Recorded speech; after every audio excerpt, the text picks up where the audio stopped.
All right, this video is on section 11.4, which it's our part 2 video.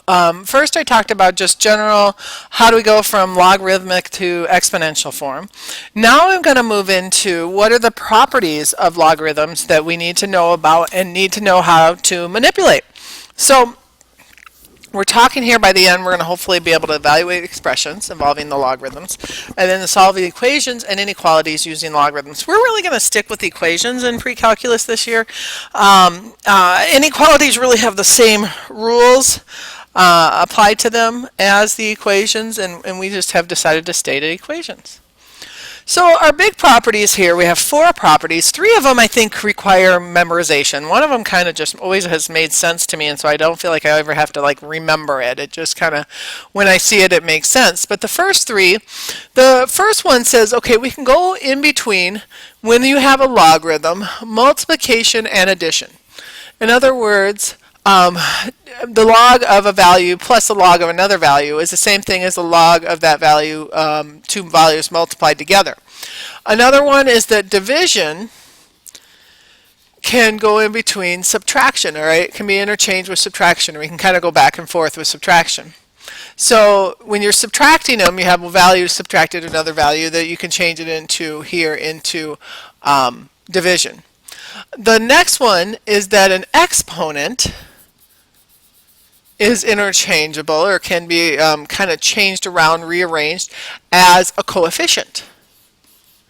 All right, so you can have a value be the coefficient, and it can move down and it can be the exponent.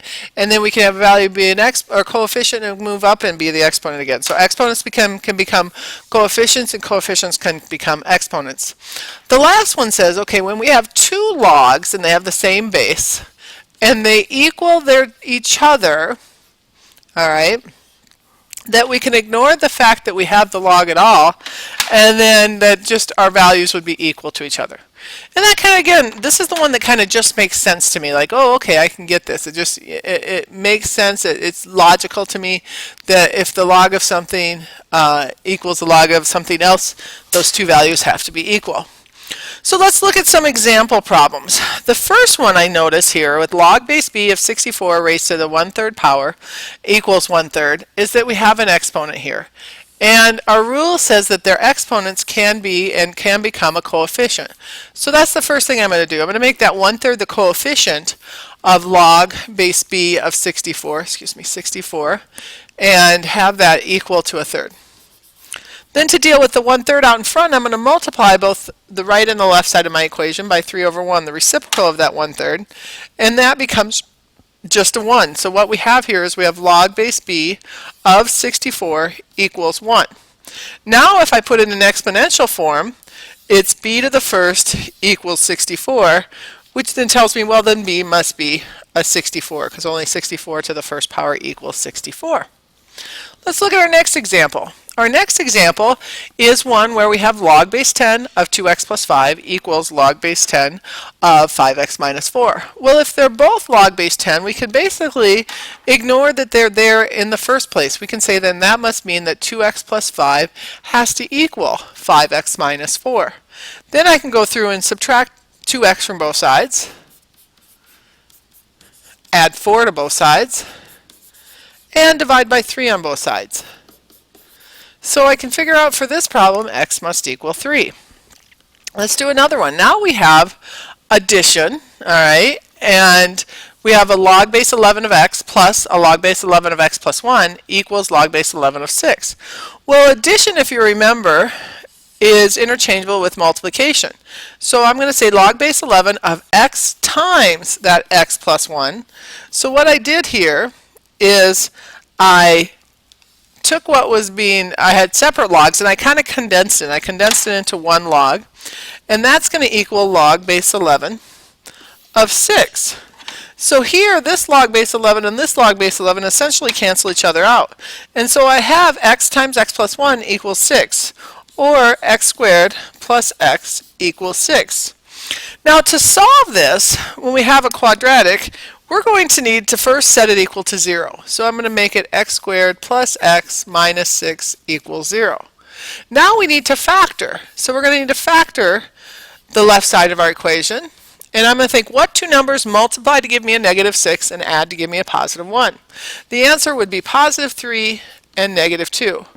So x can equal a negative 3 and x can equal a positive 2. Those are my answers. Next example here.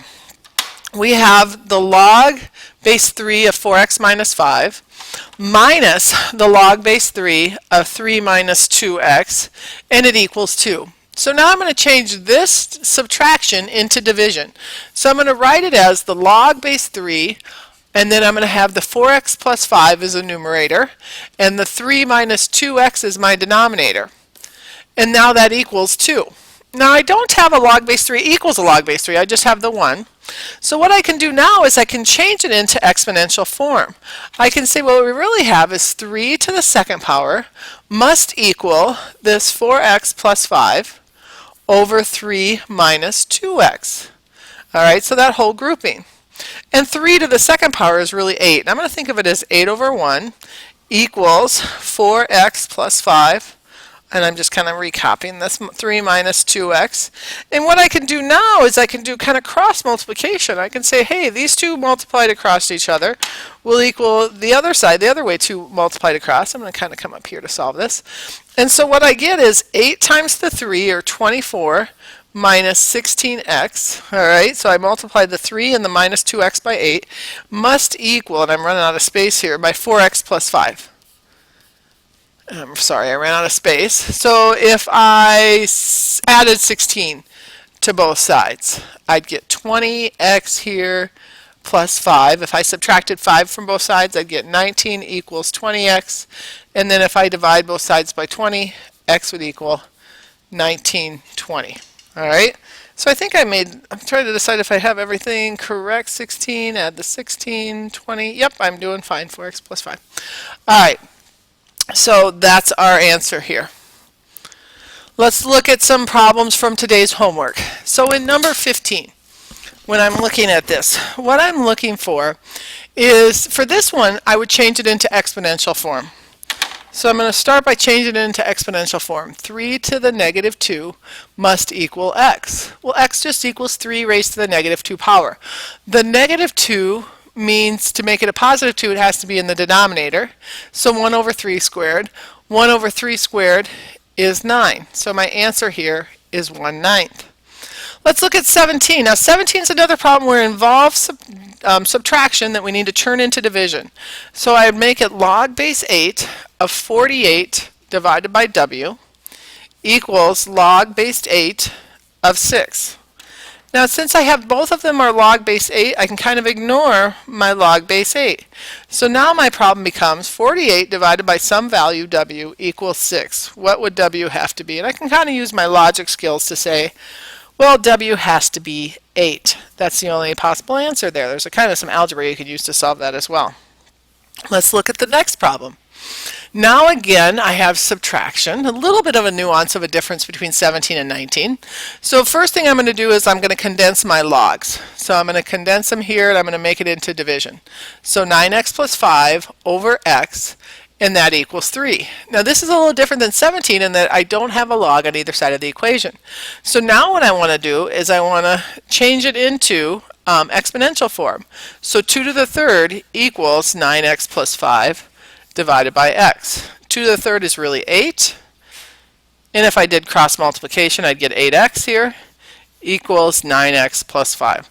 So what I did is I kind of did 2 steps at once. I said whatever we have here is really over 1, so it's going to get multiplied by this 8x.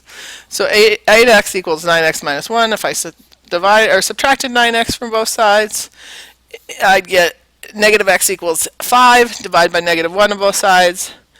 X must equal a negative 5. This problem, 21, has already a common base. 10 to the 7x minus 9 equals 10 to the 3x. What we could do is really ignore the tens, because it means our exponents must be equal to each other. I'm going to let you go ahead and solve that one on your own. When I look at 22, I love 22. It's a really good problem. I'm going to kind of jump over here. Here, it doesn't work so nicely. We don't have common bases yet that we can just say, okay, get rid of the bases. But we could. We could rewrite this 36 as 6 squared. So it's 6 squared taken to the power of 2x plus 1. And then 216 happens to be 6 to the third.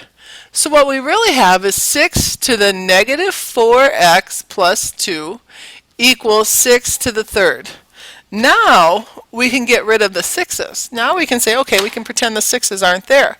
So now we can say negative 4x plus 2 equals 3. Subtract 2 from both sides. Negative 4x equals 1. Therefore, my x equals negative 1/4. Okay? I think you have the ability to do the rest of the problems on your own. I think you can work it out. The one I do want to look at here is 26. 26 has this unique problem of having this coefficient of the 5. So what we're going to do with that coefficient of the 5 is we're actually going to make it an exponent. So we're going to use the rule that coefficients can become exponents. So we're going to make this 2 to the 5th. And then we're going to see it divided by, or minus, log base 2 of 8. It's interesting I said divided by because we usually take subtraction and we change it into division. So we're going to have this log base 2 of d. And I'm going to turn this subtraction into division. So I'm going to make it log base 2 of 2 to the 5th power divided by 8. Now I can get rid of my log base 2's. So now my d equals whatever 2 to the 5th is, which happens to be 32 divided by 8. Well, that means my d has to be 4 because 32 divided by 8 is 4. Good luck, and my expectation is that you get both sides of the 11-4 worksheet done.